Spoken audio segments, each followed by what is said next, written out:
Thank you. Hello, everybody.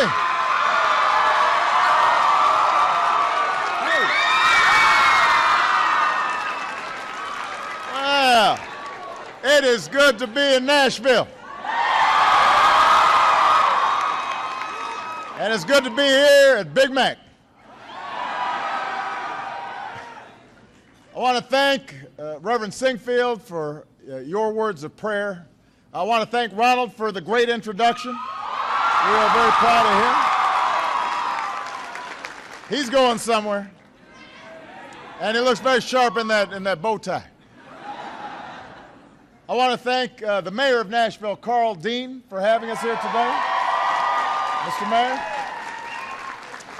you've got two outstanding members of Congress who are here, Steve Cohen and Jim Cooper.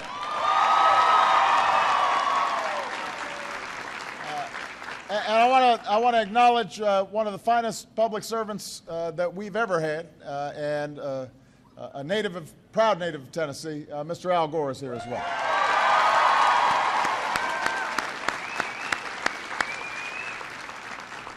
To the superintendent and your outstanding principal and all the teachers, and most importantly, the students,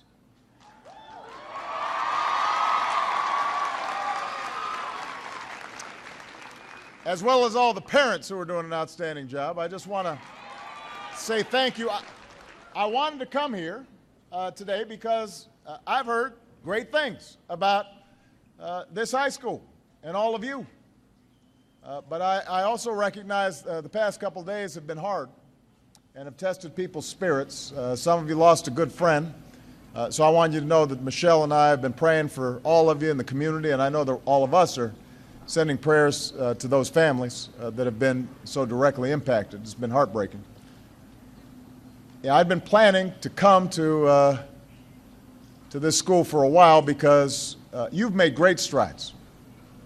You've made great strides, and the reason you've made great strides is because you've worked hard together. And by the way, those of you who have seats, feel free to sit down. Those of you who don't.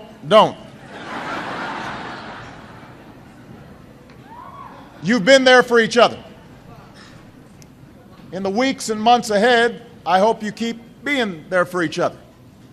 Help each other through challenges and difficulties.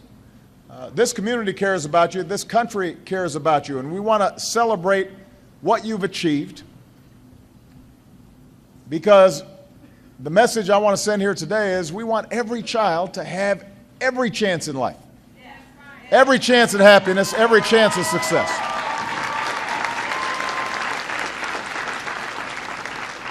On Tuesday, I delivered my State of the Union address. And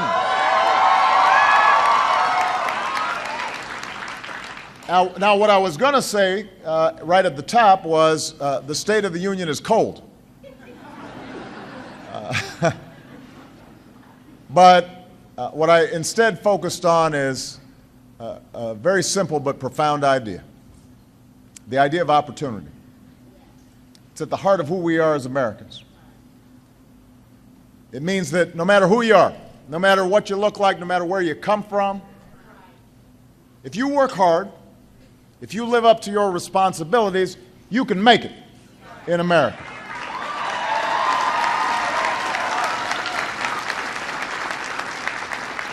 And that's the chance that this country gave me. I'm not very different than a lot of the students who are here, except probably I was more irresponsible. And I was raised by a single mom with the help of my grandmother and my grandfather. We didn't have a lot of money, and sometimes my mom was struggling because she was raising two kids and also trying to go to school herself. We lived overseas for a time. But my mother emphasized even then, even when I was 6, 7, 8 years old, that your ticket is an education. And because I was living overseas, she was worried that I'd fall behind, so she used to wake me up before sunrise to do my correspondence courses to make sure I was keeping up with my American schooling before I went to school over there. And, you know, if you're 7 and 8 and you're waking up at 4:35 in the morning, you don't feel real good. You're not happy. And so I'd grumble and complain, and she'd say, listen, this is no picnic for me either, Buster. But she understood that if her son, and later her daughter, my sister, got a good education, even if we didn't have a lot, then the world would open up to us.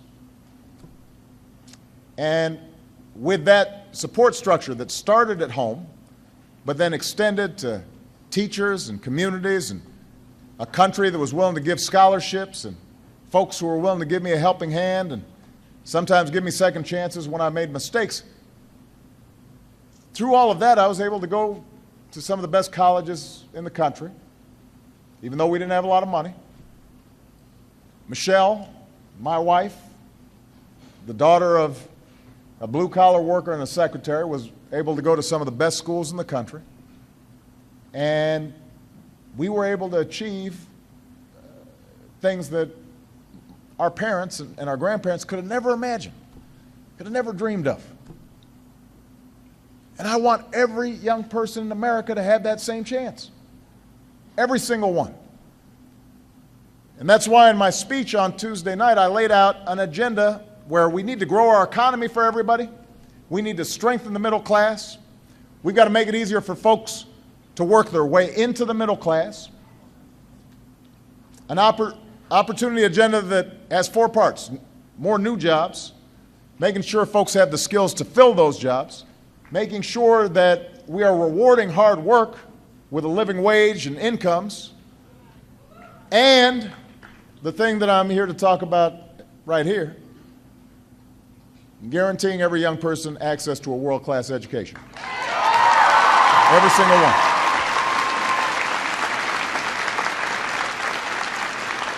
Now, sometimes we only hear the bad news.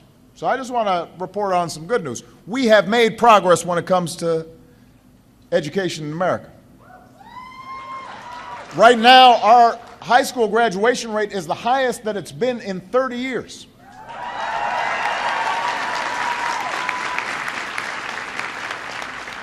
The dropout rate has been falling, and for example, the Latino dropout rate's been cut in half over the last 10 years.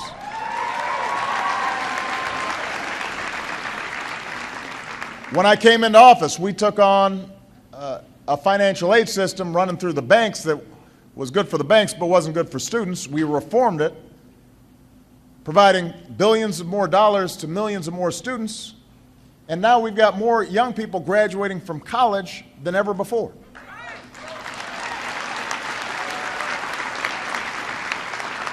And then to spark reform, 5 years ago we started a competition that we call Race to the Top to promote innovation and reform in America's schools. Tennessee was one of the first states to win that competition.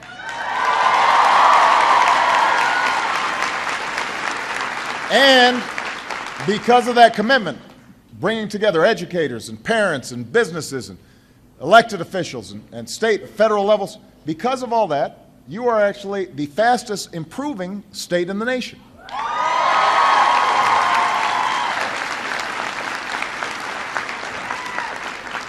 You've given teachers more support.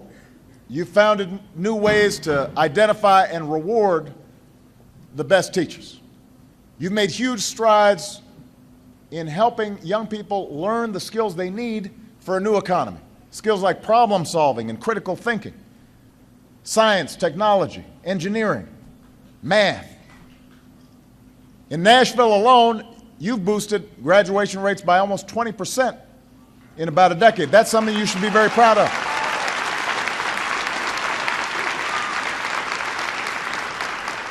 So I want us to take the lessons we've learned and are learning in terms of what's working and make sure more schools are able to do some of the things you're doing.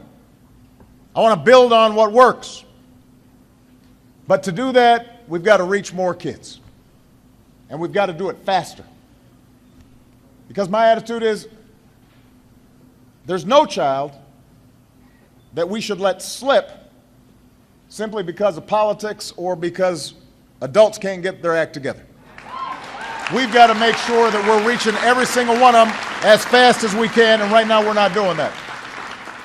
So here's where we should start. Research shows that high-quality early education is one of the best investments we can make in a child's life. We know that. And it's not only is it good for the child, it's a smart investment. Every dollar you put into early childhood education, the government taxpayers will save $7 because you have fewer dropouts, fewer teen pregnancies, fewer incarcerations. Thank you. Folks will get better jobs, pay more taxes. So it's a win-win for everybody. And last year I asked Congress, help states make high-quality pre-kindergarten available to every 4-year-old in America.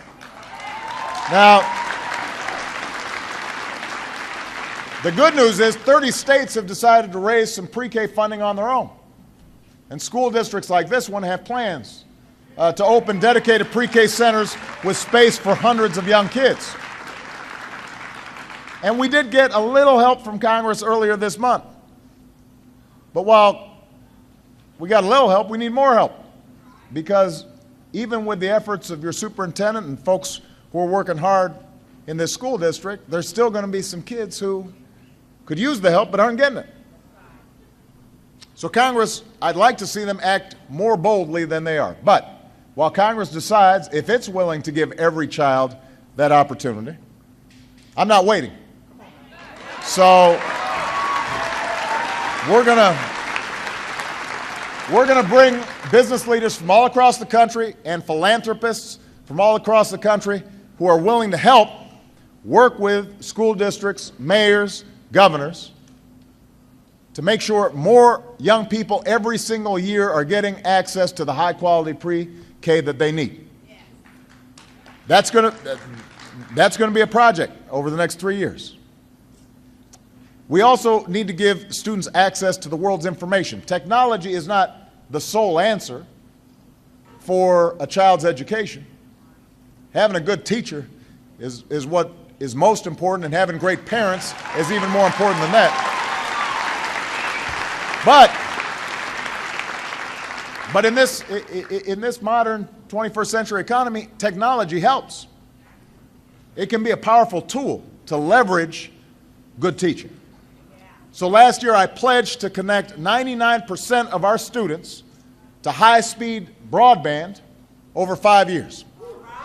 And with the help of the Federal Communications Commission, the FCC, we're making a down payment on that goal by connecting more than 15,000 schools, 20 million students over the next 2 years, so that there is wireless in every classroom.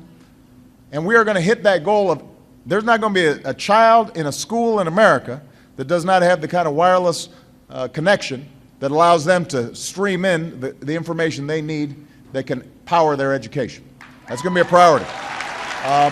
We've got, and I want to acknowledge, by the way, we've got companies like Apple, Microsoft, Sprint, Verizon. They're going to help students and teachers use the latest tools to accelerate learning. Now, we also need to encourage more schools to rethink not just what they teach, but how they teach it. And that's where what you're doing here is so important. If you're a student here, your experience is a little different from students at other high schools. Starting in 10th grade, you get to choose from one of 4 academies that allow you to focus on a specific subject area. Local businesses are doing their part by giving students opportunities to connect the lessons you learn in the classroom with jobs that are actually out there to be filled. So students in the Academy of Business and Finance, they're operating their own credit union here at the school and doing some work in a real one over the summer. If you choose digital design and communication,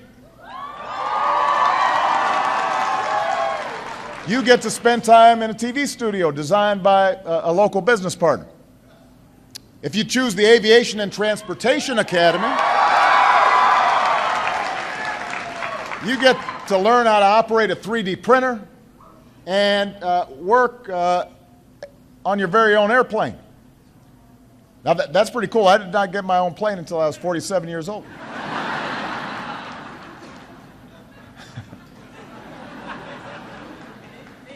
But, yeah, it's a nice plane, but I got to give it back. That's the only thing. It's a rental. But the idea is simple but powerful. Young people are going to do better when they're excited about learning, and they're going to be more excited if they see a connection between what they're doing in the classroom and how it is applied. If they see a connection between, all right, the math that I'm doing here, this connects to the business that's going on out there. The graphic design I'm doing here, I am learning now what that means in terms of marketing or working for a company that actually gets paid to do this, which means I might get paid to do it. And I'm seeing people who may open up for me entire new career options that I didn't even realize. So that makes words on a page exciting and real and tangible. And then schools like this one teach you everything you need to succeed in college, but because of that hands-on experience, you're able to create pathways to make sure that folks also are able, if they choose not to go to a four-year institution, potentially get a job sooner. And it's working. Over the past 9 years, the graduation rate here has gone up 22%. 22%.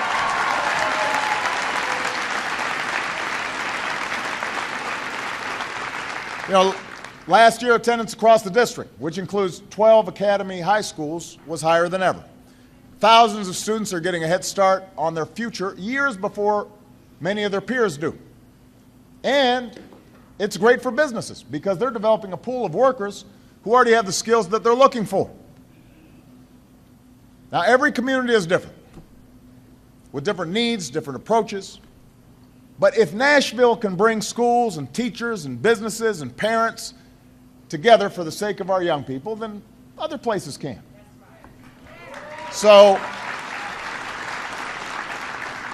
that's why my administration is already running a competition to redesign high schools through employer partnerships that combine a quality education with real-world skills and hands-on learning. I want to encourage more high schools to do what you are doing. That's why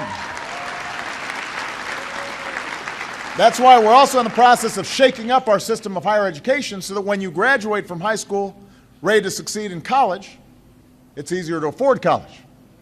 And we're also working to help more students pay off their student loan debt once they graduate.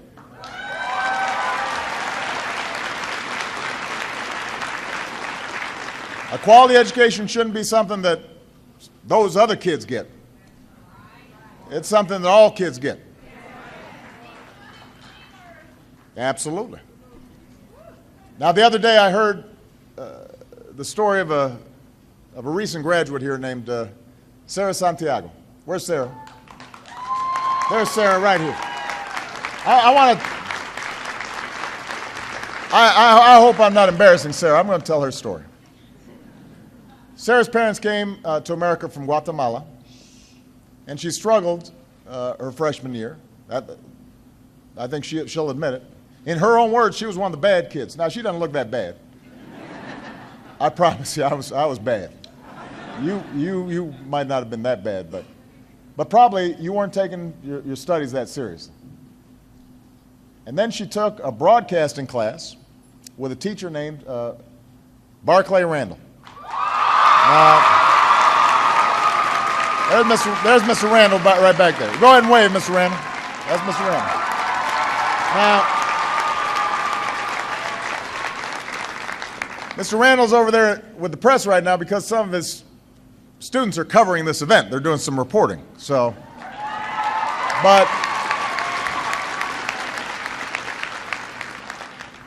but when Sarah was in Mr. Randall's class, he helped her discover this passion for filmmaking. And pretty soon, Sarah's grades started to improve. So she won the school's Best Editing Award. Then she got an internship with Country Music Television, one of your business partners. And then she was accepted to the prestigious Savannah College of Art and Design. And she gives credit to Mr. Randall for this. She says, Mr. Randall gave me a second chance. He saw things I never saw in myself. He's the person who helped me change.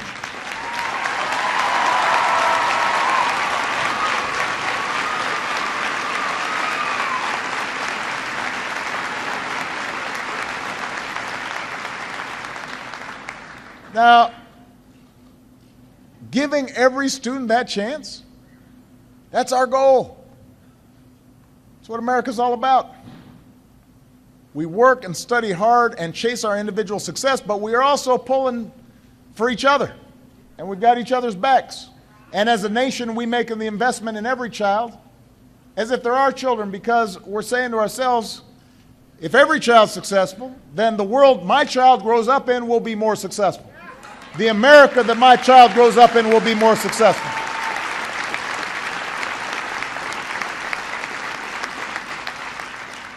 So there's some lessons that we've got to absorb as a nation. Where we can, we got to start early. Get to kids when they're 3, 4 years old, because not every parent's got the same resources. And we've got to help them get that good start for that child.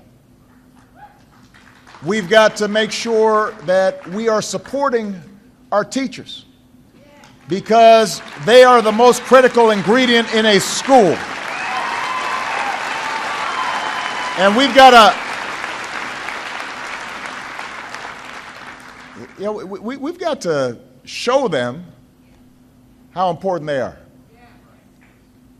Which means, giving them the professional development they need, giving them the support that they need, and giving them the pay that they need.